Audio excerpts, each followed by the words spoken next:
l'indicateur qui permet de savoir s'il y a bien une relation entre deux variables statistiques, x et y, se formule de la manière suivante: covariance de x et y sur l'écart type de x fois l'écart type de y. Comme je vous ai expliqué, la covariance de deux variables x et y peut donner un premier signe de l'existence d'une relation entre x et y. Et dans ce cadre, il faut avoir une valeur très loin de zéro, que ce soit positivement, et dans ce cas, on va estimer que les deux variables évoluent dans le même sens, ou bien une valeur de covariance négative, et dans ce cas, on va estimer que leur variation évolue dans le sens opposé. C'est-à-dire que si une variable augmente, l'autre diminue, et inversement. Mais la valeur de cet indicateur ne dit rien sur l'existence d'une forte relation ou pas entre les deux variables. C'est pour ça qu'on fait appel à ce coefficient de corrélation R. Les valeurs de ce coefficient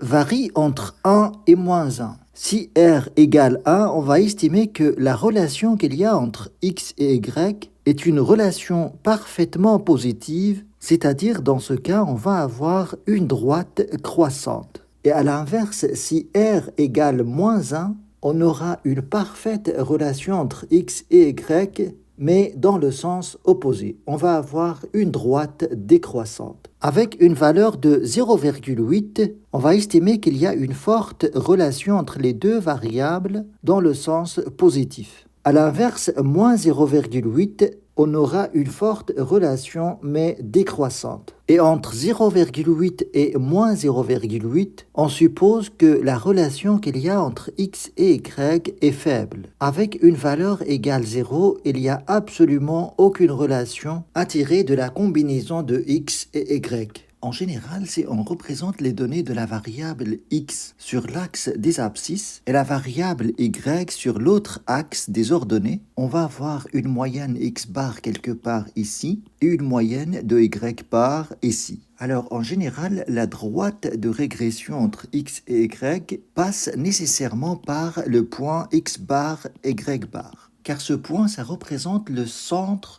des différentes combinaisons possibles entre x et y. Alors, comme je vous ai expliqué auparavant, tout ce qui se trouve dans ce cadre-là fait augmenter notre covariance positivement. Et pareil pour les combinaisons qui se trouvent dans ce cadre-là. Car les valeurs qui se trouvent en dessous de x bar présentent un écart négatif par rapport à x bar. Et pareil pour les valeurs de y qui se trouvent en dessous, ça présente un écart négatif par rapport à y bar. Et le produit de deux chiffres négatifs, ça donne un chiffre positif. Alors plus le nuage des points se concentre dans ce cadre-là, plus il y aura des chances d'avoir une droite dans ce sens. Et dans ce cas, notre R est positif et doit être supérieur ou égal à 0,8.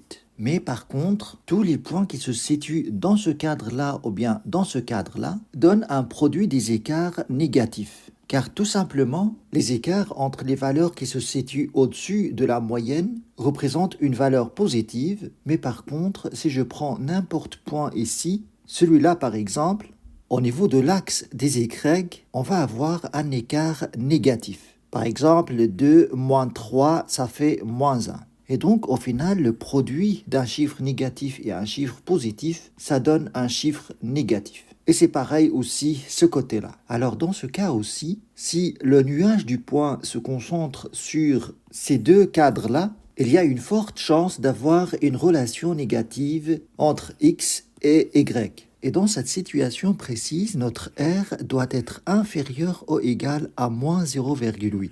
Et dans les autres cas, on a un mélange entre des écarts positifs et des écarts négatifs. La somme de ces écarts va se rapprocher de 0 et donc notre covariance va être très proche de 0 car les écarts positifs sont compensés par des écarts négatifs. C'est pour ça que notre covariance qui mesure la variabilité de x par rapport à y doit être strictement différente de 0. Mais la valeur de la covariance en elle-même, ça n'a pas d'importance. On ne peut en tirer aucune conclusion. C'est pour ça qu'on ramène en fait cette covariance à une valeur maximum représentée par l'écart type de x fois l'écart type de y. En fait, pour bien comprendre cet indicateur qu'on note par R, et qu'on nomme coefficient de corrélation, cette covariance entre x et y peut exprimer une relation parfaite entre x et y dans le cas où sa valeur s'approche du produit de l'écart type de x et l'écart type de y. En fait, ce produit-là, c'est le maximum que peut atteindre cette covariance. Et le fait de diviser la covariance sur ce total maximum nous donne une estimation sur la corrélation entre x et y. Si je prends l'exemple que j'ai abordé précédemment, notre covariance dans ce cas égale le total de ce produit entre les écarts de x et les écarts de y autour de la moyenne, 52,24 sur le total des valeurs, à savoir 5, donc ça fait 10,4. On va calculer l'écart type de x qui représente la racine carrée de la somme des écarts au carré. On peut calculer cet écart type de la manière suivante, ce qui donne 9,17. On fait pareil pour l'écart type de y. On trouvera un écart type de y approximatif de 1,17. Donc avec ces données-là, on peut calculer notre coefficient de corrélation R, qui n'est rien d'autre que la covariance de 10,4 divisé par le produit des écarts type 9,17 fois 1,17.